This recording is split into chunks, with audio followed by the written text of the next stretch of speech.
Hello my fellow comic book collectors, this is going to be another very large unboxing. So this is what I mean by very large. So I'm going to open this up while I talk to you. It should be pretty easy to open, not like some I know are pretty crazily packaged. This one's pretty straightforward. It's just a very big box. I actually enjoy watching other people's unboxing videos a lot. And the reason I enjoy watching other people's unboxing videos, and I mentioned this before in some of my other videos, is I really like to see what people are buying, because it kind of is, it's better than speculation videos. When you watch speculation videos, it's sort of like, well, this is what they say you should buy, but what are they buying? And that's really what you want to know. You want to know what people are buying, because that tells you what they're putting their money against, right? They're telling you that they really believe in that book because they're buying it. And that's kind of why I like unboxing videos actually better than spec videos. So this is going to be a huge unboxing. I believe there should be some really cool Silver Age stuff in here. So, let's see. There's a bunch so far. I'm going to go through some of the pricing as well. And then, so just keep on pulling these out. There's a lot of these chippy things.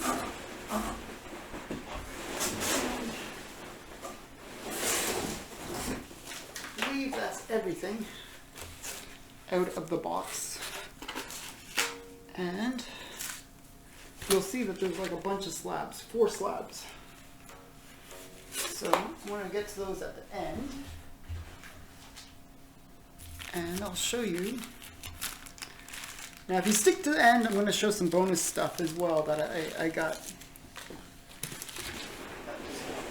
Double check that there's nothing in the box.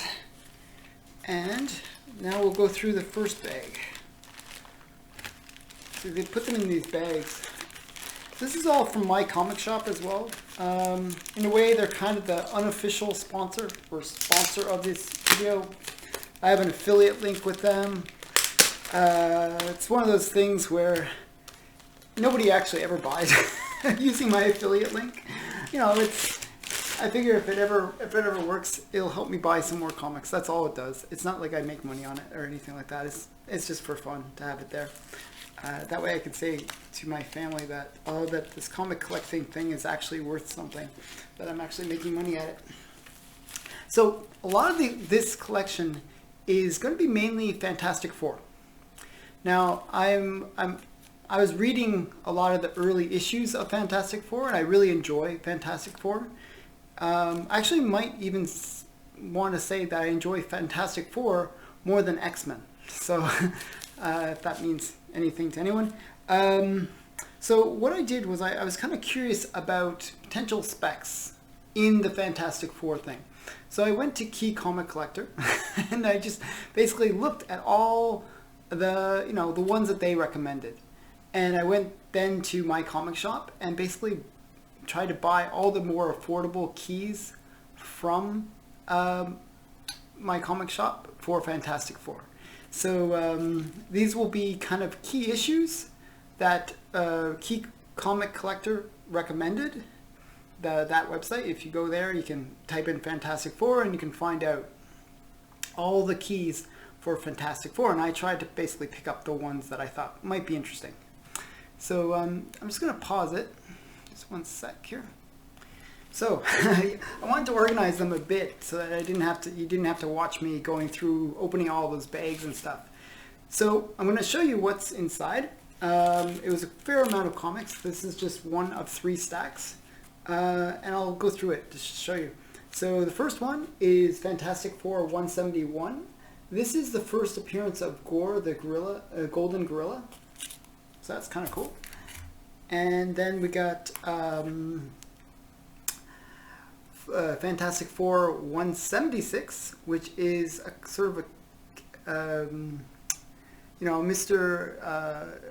Impossible Man, I should say. Impossible Man is back. Sort of I like Impossible Man. He's kind of like a Batmite. I don't know if that even helps you understand who he is, but he's basically somebody that can do, he's almost godlike in terms of he can almost do anything. And he's somebody that's a bit of a comedic character, and this is his return to Fantastic Four. He's originally from, I believe, Fantastic Four number 11. So this is Fantastic Four 177, and this is the first appearance of the Texas Twister and Captain Ultra. Okay, so and there's more than just Fantastic Four in this lot that I bought. I mean, I bought a lot of comics, so you'll see. So if you're not interested in Fantastic Four, just skip ahead a bit, and you'll see that there's a lot more cool stuff in this other than Fantastic Four. So I just wanted to say that just before you. Like, I don't like Fantastic Four. Well, there's some really cool Fantastic Four stuff, but there's a lot of cool other stuff that I'm sure you'll love. So just bear with me on the Fantastic Four. There's a lot of it, but there's other cool stuff. Okay, so this is the first appearance of the Eliminator, and this is 184. And then this is just like the 200th issue of Fantastic Four. I like kind of getting these like you know, like issues that are kind of like 100 or 200, you know, the sort of like those big, you know, anniversary kind of issues. So this is like the 17th year of Fantastic Four as well. So that's kind of a big deal. So that's number 200. And then this is 204. This is the first appearance of Queen Adora and Prime Commandant of the Nova Corps, and it's the first appearance of Tanik Vault, and he's another you know, Nova Corps kind of guy, commander. Okay, so you know, kind of some cool first appearances, and this is Fantastic Four 204. And then we got, these are all very cheap to get, by the way. These are all like $2 books, basically. And this is like Fantastic Four 205. And this is the first appearance of the Nova Corps. And it's also the first appearance of Doric 7. And Doric 7 is a Skrull Emperor. Emperor. So this is kind of interesting that, you know, these could be interesting ones because of the fact that the Skrulls probably are going to be pretty major going ahead in the MCU. So yeah, maybe a potentially good one. And Nova Corps definitely will be kind of major. And that's a $2 book. So yeah, not too bad. So this is Fantastic Four 206.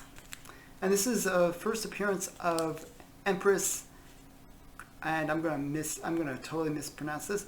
Krill. It's RKLLL. Okay, so I don't know how to pronounce that. She's the ruler of the Skrulls. Okay, and then so yeah, sort of a kind of a, you know, nice first appearance. Again, $2 book. So these are all cheap. This is Fantastic Four 208. And it's the first appearance of the Protector. Oh, okay. So that's first appearance of the Protector. And this is Fantastic Four 209. And this is the first appearance of Herbie the Robot. And it's also more interesting. So that's Herbie. But it's more interesting because it's the first John Byrne artwork on Fantastic Four, and you know, that's kind of cool. So that's more the reason. It's not the fact that it's Herbie the Robot. John Byrne is more the big reason on that one. Then we got Fantastic Four 226, and this is the first appearance of Samurai Destroyer, and it's like sort of like a giant Japanese robot that goes around destroying the world. So yeah, and they spell there's another kind of cool thing. I'm not sure where it is. If you look right here, I'm not sure. You can see they spelled the way I spell. They misspelled samurai on the cover. I believe they spell it correctly inside, but they misspell samurai on the cover. Another little quirky thing that's kind of interesting about that book. Okay, so the next one is Fantastic Four 229. And this is the first appearance of Eben Seeker. I'm not sure too much about that character, but I thought, kind of cool. First appearance. Again, all $2 books. Not a big deal to purchase these. This is Fantastic Four 231. And this is first appearance of Stigor, or Stigor. I'm not sure if you pronounce it which way. But, yeah, kind of cool. And you got the negative zone there as well. This is Fantastic Four 239. And this is the first appearance of Aunt Petunia. Now, Aunt Petunia is one of those characters that they mention, but they never show. And this is the first time they actually show her. I think she's the Thing's aunt, and they always talk about her, so it's kind of one of those things. So, the Thing's aunt makes her first appearance in this comic. So 239. And this is Fantastic Four 240. And this is the first appearance of Luna Maximoff. And she's the daughter of Quicksilver and the Inhuman Crystal. And it's where the Inhumans actually move to the moon. So they move their base to the moon. So this is kind of like Exodus for the Inhumans. So kind of cool. Got like Black Bolt on the cover there. It's kind of cool. Okay, next one is Fantastic Four 254. And this is the first appearance of Mantracora. Mantracora. And you can see Mantracora. And, another potentially first appearance. And it's a $2 book. It's like, these are all like, it's cool when you can buy like a first appearance, maybe not a major character, but fun to get a first appearance for about $2. It's, I always like that. So this is Fantastic Four 269. And this is the first appearance of Terminus. And it says this, who is Terminus? Okay, so that's another $2 book. So we get now Fantastic Four 346. And 346 is the first cameo appearance of the Time Variance Authority. Now this one could be kind of a big deal because it is something that's mentioned in the Loki series. So this is kind of a cool one that might be, might go somewhere. And again, another $2 book. So this is the first cameo appearance of the Time Variance Authority.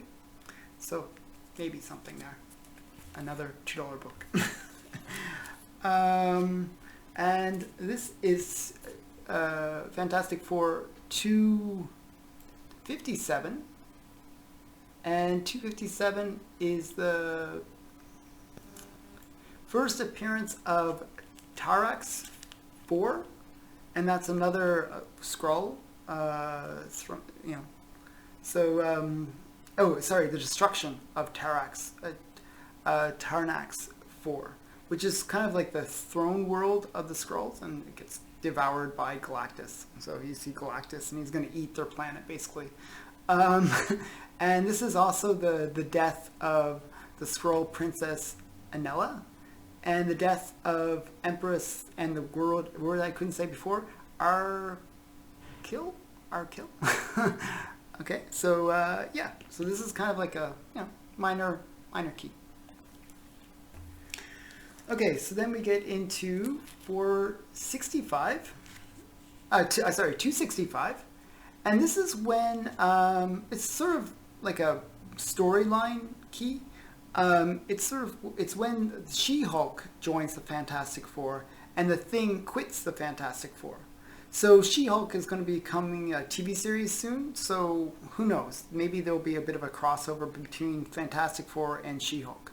And this is the book where She-Hulk right there, makes her sort of crossover into the Fantastic Four.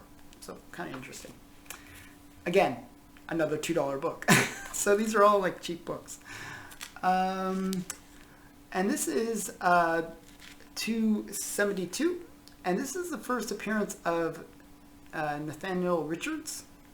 I'm not really sure much about him, but yeah, kind of cool. And that's more like a $5 book. It's not that expensive. And then we got 278. And this is actually a really cool book. And it's still a $2 book. This one is cool because it's the first origin. It's like one of the origins of Doctor Doom. Like the original story, Fantastic Four #5, actually gave a bit of an origin of Doctor Doom. But this is more of a, an explanation of like another, it's still the story of Doctor Doom's origin. Okay, so it's kind of interesting. Also, there's a bit of a controversy about this book. This is a bit of a controversial issue because it's the one where Johnny Storm confronts an individual who's defacing racial equality posters with racist propaganda. So yeah, basically there's some offensive language and it's uncensored, and so it's a bit of a controversy. So there's some offensive language in here. People get a little bit upset by it, and that's makes this comic extra interesting for me. I don't know. I think it's kind of funny whenever there's controversy about language. I mean, words should never hurt you. But yeah, so this is kind of a cool issue. Again, another $2 comic. So, and that's Fantastic Four 278. Then there was Fantastic Four 280. And actually, I just thought this was kind of a cool cover, but it's also where Sue Storm becomes Malice. So this is kind of an interesting one. This kind of reminds me of, there's like a bunch like this that are kind of like, there's the Aquaman, I think 141 or something like that, where it has that kind of same style kind of cover. So this kind of reminds me of that a bit. There's a bunch of comics. There's another Hulk one that has this kind of same style as well. So I think it's kind of a cool cover as well. That's why I purchased it. And the last one is Fantastic Four 284. Now this one's kind of funny in a way because it's where the Invisible Girl becomes the Invisible Woman. So maybe they were tired of calling her a girl, and they make her a woman finally. So this is, I just thought it was kind of funny that probably they thought it was sexist that they kept on calling her Invisible Girl, and they made her Invisible Woman. So that's that one. So that's the Fantastic Four collection. That's only a small portion of the comics that are in here. So this is a really big unboxing video. So there's going to be some cool stuff coming up now. Now we're getting into some Silver Age stuff that's in here. This is Adventure Comics 329. It's in a low grade, but this is the first appearance of the Bizarro Legionnaires. So it's kind of cool. Now I also got some kind of, I saw this guy's video who was talking about sort of sexy girl cover art. And so I said, hey, maybe I can pick some of these up on my comic shop, and I thought I'd try it out. So here's one of those. This is Spider-Man and the Black Cat #1. Now, it's kind of a sexy cover. I always liked the Black from Amazing Spider-Man. She's kind of a very cool character. So that's that one. And then there's Poe Dameron. I believe this is his first appearance.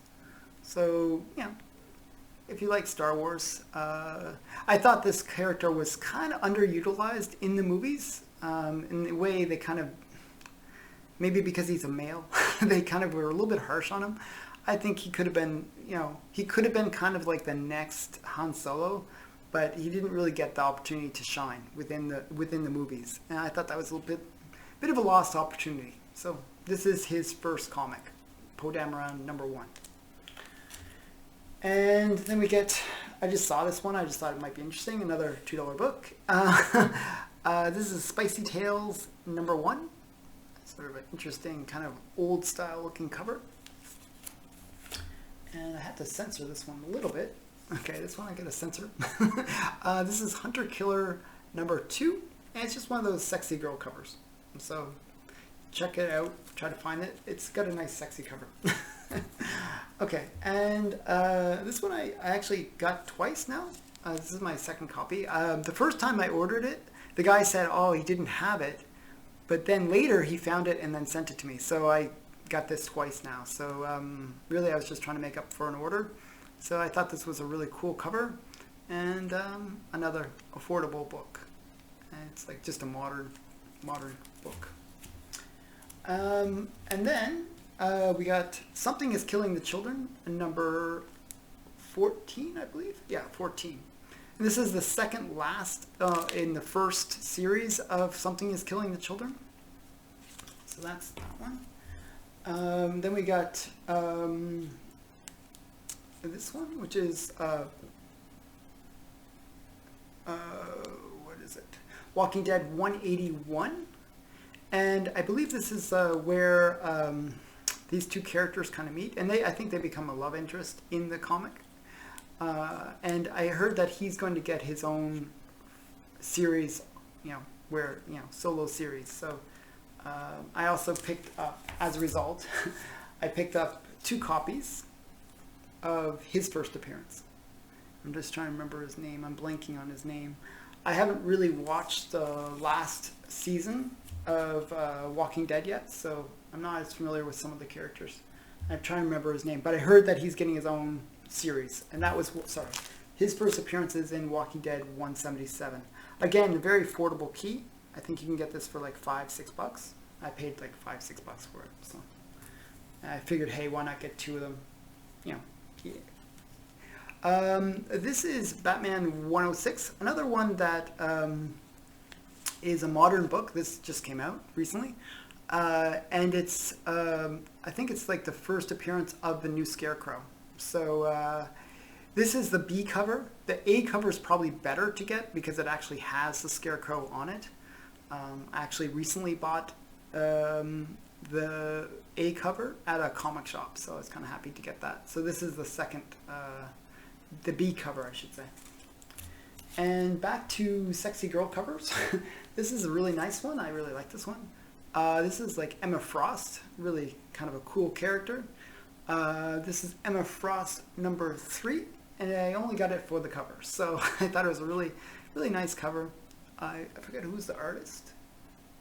Somebody in the comments below can tell me who the artist is. But it's just a really nice, I want to say art germ, but I'm not sure who it is.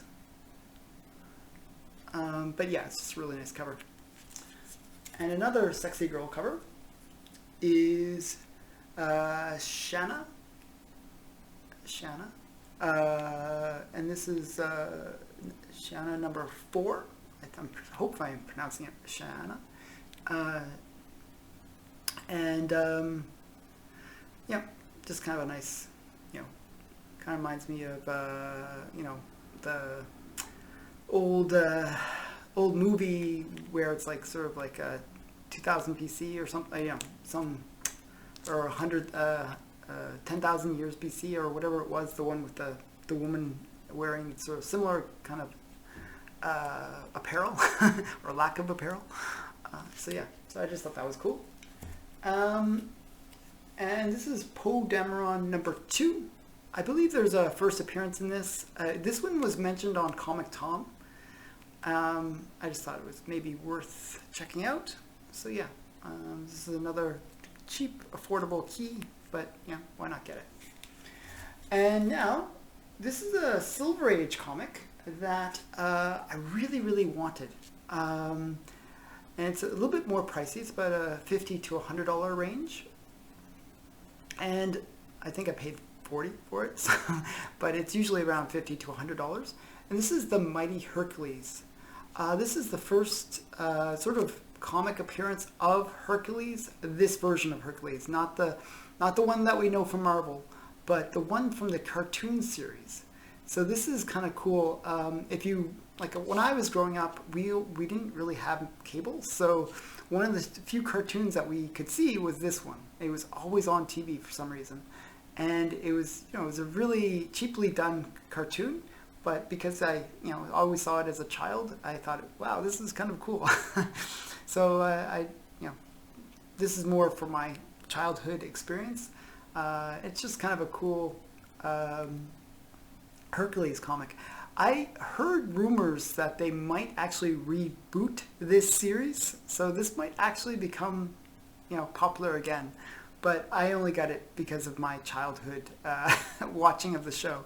It was quite campy. I thought it was quite funny. So this is the Mighty Hercules, and I believe I forgot what the issue number on this is, but I think if you just search Mighty Hercules, it will come up.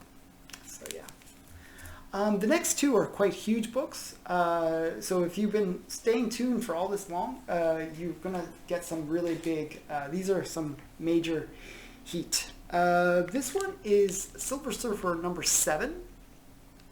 This is the first appearance of Frankenstein in Marvel, so kind of a major key, and it's also Silver Surfer, which is kind of cool. So this is Silver Surfer number 7. Now this one is huge. I actually had to pay a bit for it. I think I paid $300 for this one. This is Silver Surfer number 4, and there's no first appearances, nothing really major about the book except the cover. The cover is so iconic that this is a highly sought book, and it usually goes for quite some money because it's just such a well sought comic. And this one's not a high grade. It's a 2.5, so it's a fairly low grade. But I thought the cover really popped, and you can see it's quite nice looking, even though it is a low grade. And the part of the reason why it's such a low grade is it's a square bound book, and a lot of these square bound books have a tendency of having like cracks that form along that square edge. So just a very iconic cover. This is one I've been searching for a long time, and it's just kind of nice to finally have it. I'm going to put it up next to me so I can always look at it. So it's one of those ones I'll be looking at for a while because I like it a lot. So this is just a really cool cover.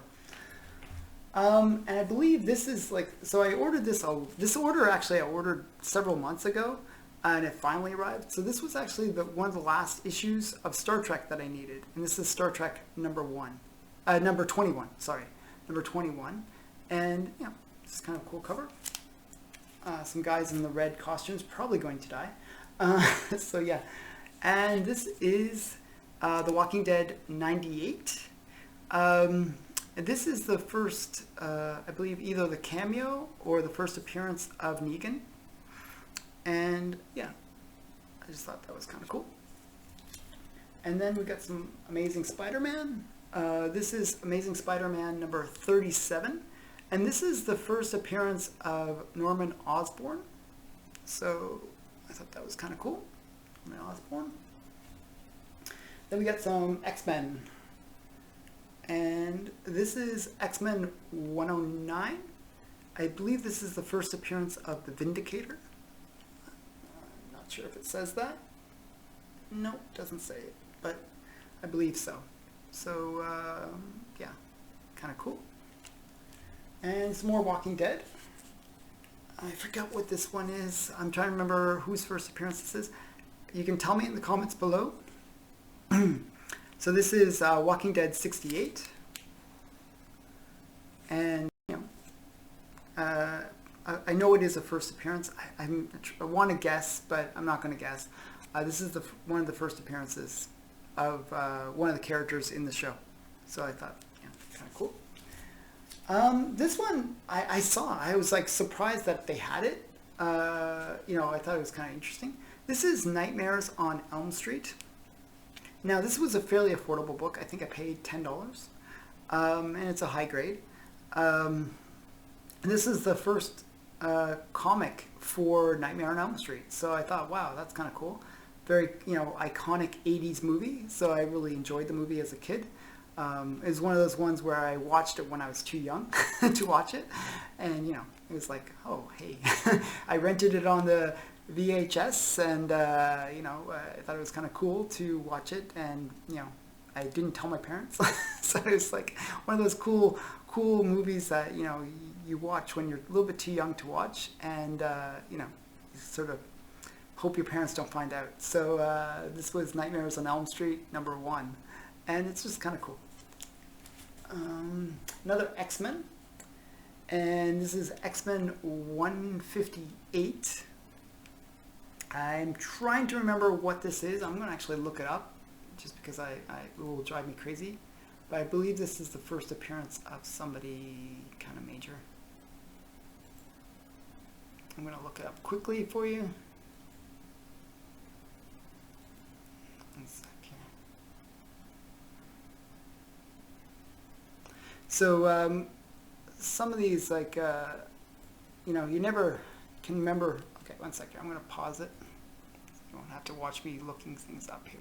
Okay, so yeah, I knew that I was like blanking for some reason. I don't know why. I couldn't remember.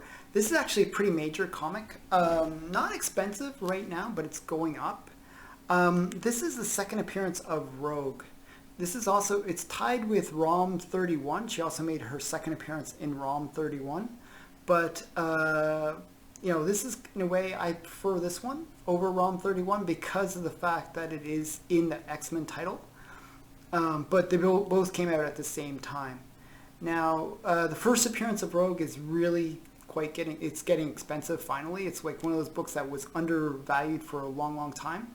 And now it's kind of getting a bit pricey, so people are looking to the second appearance, which is this book, Uncanny X-Men 158. So I was like, oh, I got to pick that up. Now, the only problem with this book is Rogue doesn't make her, she's not on the cover. So it's a little bit disappointing that way. But it's still her second appearance. And then we got X-Men 53. So X-Men 53 is, one sec here. This is the first full appearance of Onslaught, and he's sort of like a creation of Charles Xavier and Magneto. He was born from their minds, basically. So kind of a cool character, and this is his first appearance. Again, another very affordable book. I think I paid $5 for it. And it's a high grade. This one is kind of interesting. This is Luna. I read the story.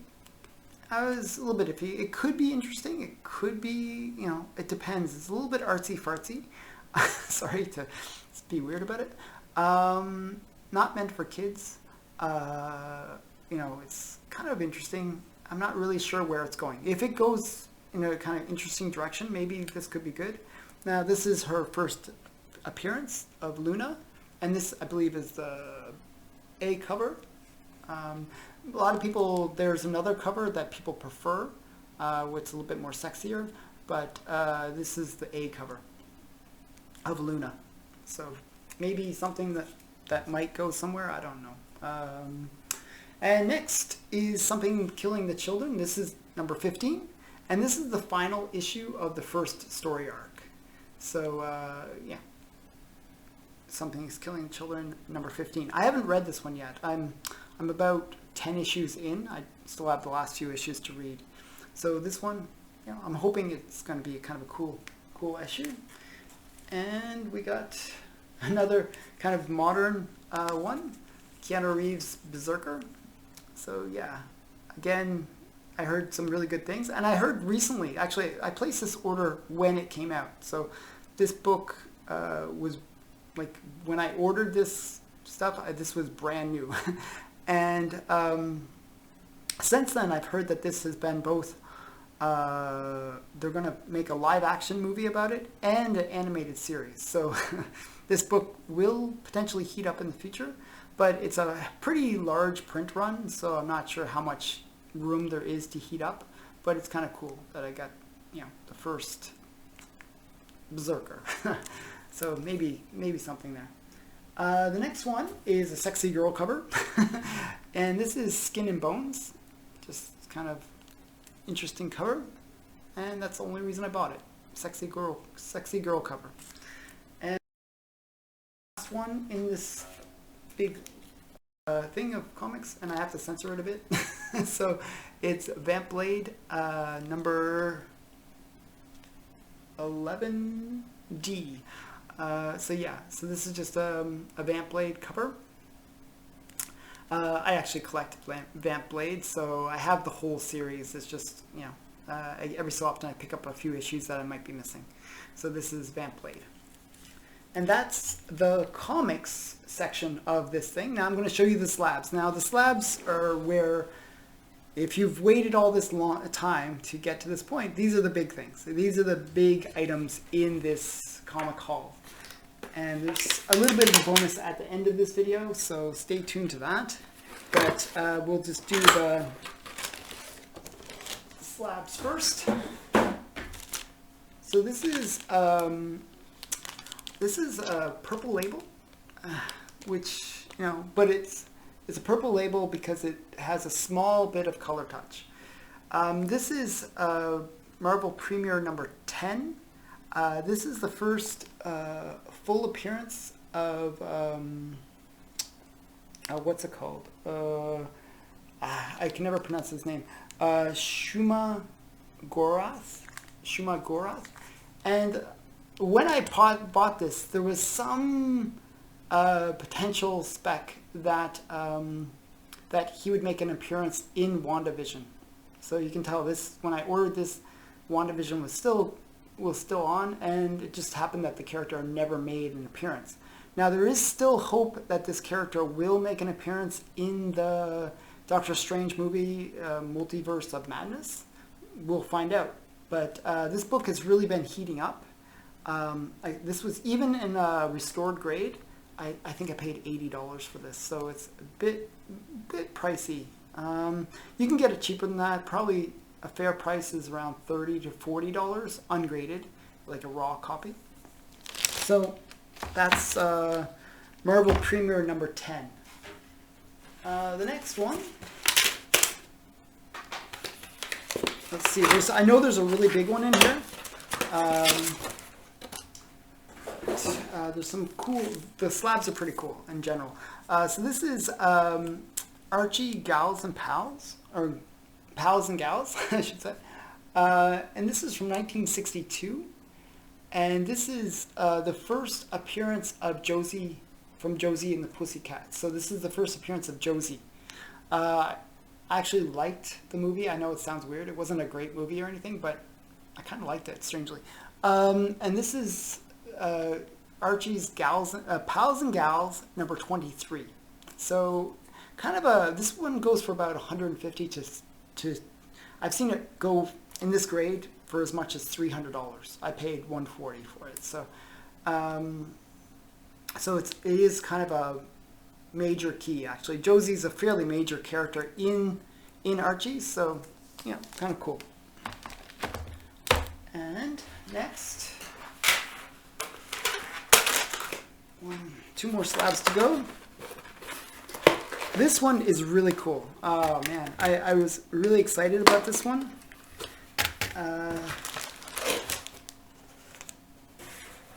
This is a Golden Age Wonder Woman.